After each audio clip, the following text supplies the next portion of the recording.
tuzo ya mwanaume ambaye ana mahawala wengi, anatamani kila mwanamke huyo. Tuzo yake ya kwanza ni umaskini, tuzo ya pili ni magonjwa, tuzo ya tatu ni aibu.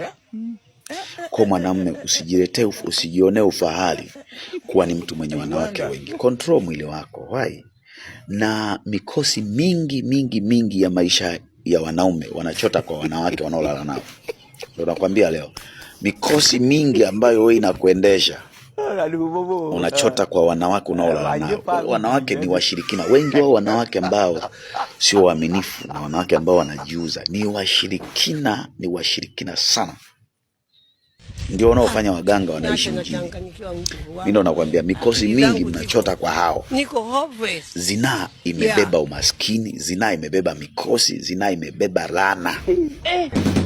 Umeacha mke wako mzuri nyumbani, kwenda umechukua likahaba lichawi hilo linashinda kwa waganga kila siku, ndio unaishi nalo, ndio unalilisha, unalipatia pesa. Kibali kitaondoka kwenye maisha yako, utakuwa ni mtu mwenye mikosi, utapoteza fedha nyingi, wataanza kukuchukia watu, na hata kama umeajiriwa benki utashangaa umekuwa ni mtu wa mikopo, utashangaa hata kazini kwako, yani vingi vitaondoka kwenye maisha yako, na vingi vimeshaondoka kwenye maisha ya watu kwa sababu ya zinaa. Unataka kila mahali ukisafiri ulale na mwanamke. Umeenda Arusha, maana mwanamke. Umeenda Tanga, maana mwanamke. We.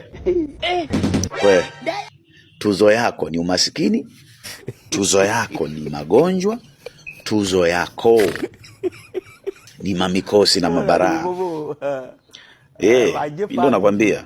Chunga ili mwanaume wa kweli hasifiwi kwa kuwa na wanawake wengi. Mwanaume wa kweli anasifiwa kwa hekima na maarifa ya kuitunza familia, kubeba majukumu. Wanaume wengi wamebeba magonjwa nje, wameyaleta kwenye familia.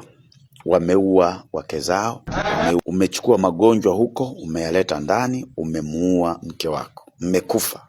Kwa ujinga tu. Mwanaume unatakiwa utafute hela ulete ndani, usitafute magonjwa kuleta ndani. Unaowapenda hao uliowapenda huko nje, huyu uliye moli mwa nini?